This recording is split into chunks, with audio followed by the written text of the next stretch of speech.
A very good evening, everybody. Thank you for being here. I'm genuinely excited to share something with you guys today. But before we begin, I have to warn you. The subject that we are going to talk about today is something that might catch you a little off guard.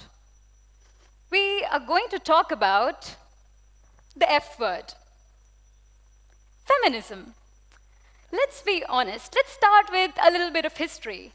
In the 1940s, a now famous poster with the slogan, "We can do it," depicted a young woman in a factory uniform flexing her arm. This particular poster rallied millions of women to join the workforce during the World War II.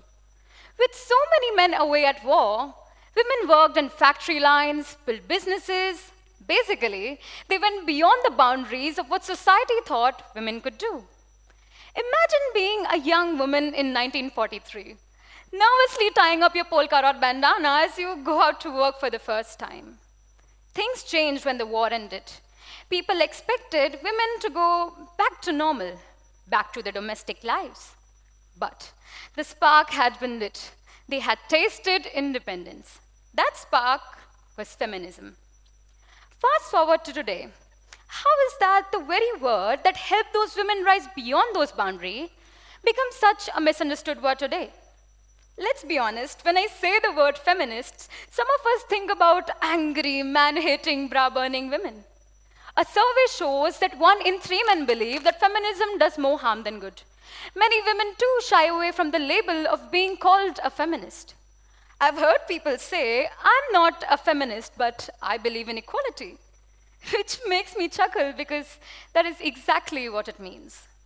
I'm curious, if I ask this audience right now, how many of you would proudly say you're feminists? Some of us might hesitate to raise our hands, some of us might shy away. But yet, if I asked, how many here believe in equality? I suspect almost every hand would go up. Strange, isn't it? Because that is exactly what it means. A Pew Research study shows that 69% of non-feminists believe in gender equality. So the majority of non-feminists actually believe in the core principles of feminism.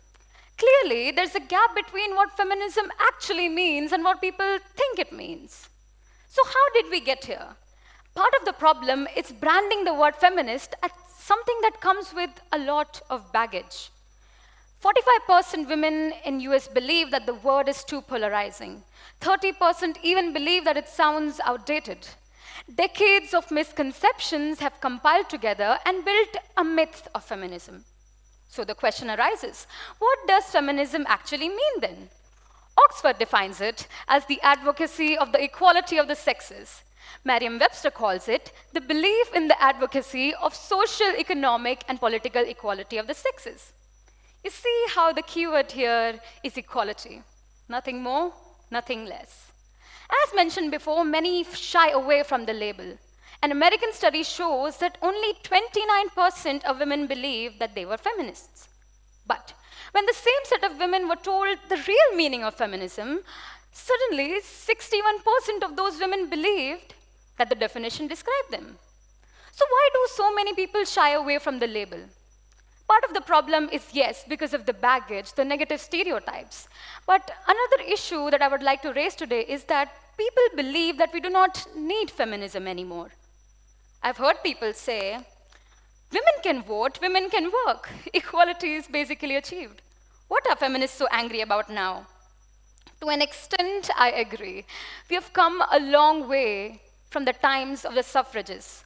But a World Economic Forum 2023 study shows that it would take us 131 years to reach gender equality. 131 years. At this rate, none of us would live to see that day. So yes, we do need feminism, perhaps now as much as ever. Now let's take a breather and return back to basics. What is feminism? In the most basic sense, it's about equality. It's about fairness. If you believe nobody should be held back because they were born in a particular gender, then congratulations, you believe in the core ideas of feminism. Now, let's shift gears and look into the mirror for a bit.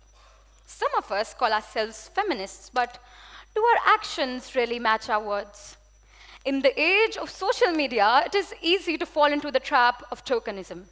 Liking a hashtag girl power post, reposting a Malala quote on your story, retweeting a trending feminist hashtag. Boom, you've showed the world that you care.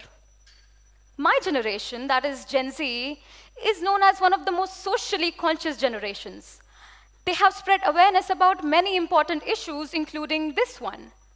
But a NAACP study shows that too often activism actually lacks real-life follow-up. So in the most basic sense, liking a post is not equal to actually making a change. Let me explain this with an example. I have a friend, let's call him Raj. Raj is one of those typical green flag guys. He believes in gender equality, he's a feminist. But this one instance, I visited his house and noticed that his mother and sister did all the unpaid domestic work while he sat on the couch and chilled. In the online world, he's a woke feminist, but in the real world, he's another one of those guys who lets all the women in his house do all the unpaid domestic work. So what does it look like to practice real feminism? It can come from the simplest of actions, dividing household chores equally, respecting your partner's ambitions as equal as your own. It can also come from the bigger actions. It can come from voting for a candidate that believes in gender equality, advocating for gender equality. If you're a parent, it can simply mean that you raise your sons and daughters with the equality. So, finally, I would like to tackle another issue. Feminism is for everybody. I've heard people say, feminism is a women's issue. So why do men need to get involved at all? Here's when the theme of going beyond boundaries takes a full circle. It's not just for women, it's also for men and non-binary folks. The monster that feminism is trying to fight, that is patriarchy, doesn't only limit women, it also limits men. When feminism says that women should be able to lead without guilt, it also says that men should be able to express, to nurture without the guilt. You know, when I started preparing for this talk, my mind kept circling back to those women in the 1940s. They didn't break the boundaries to change history. They simply did it because the moment required them to. And that is exactly what I want you to take away from this talk. Not a lecture, not a debate, but a simple idea that to make change, sometimes it doesn't start with rallies. It starts with the simplest of tasks, promoting equality, questioning norms. By doing so, we're already moving ahead of a society of what we had been handed down. Thank you for listening.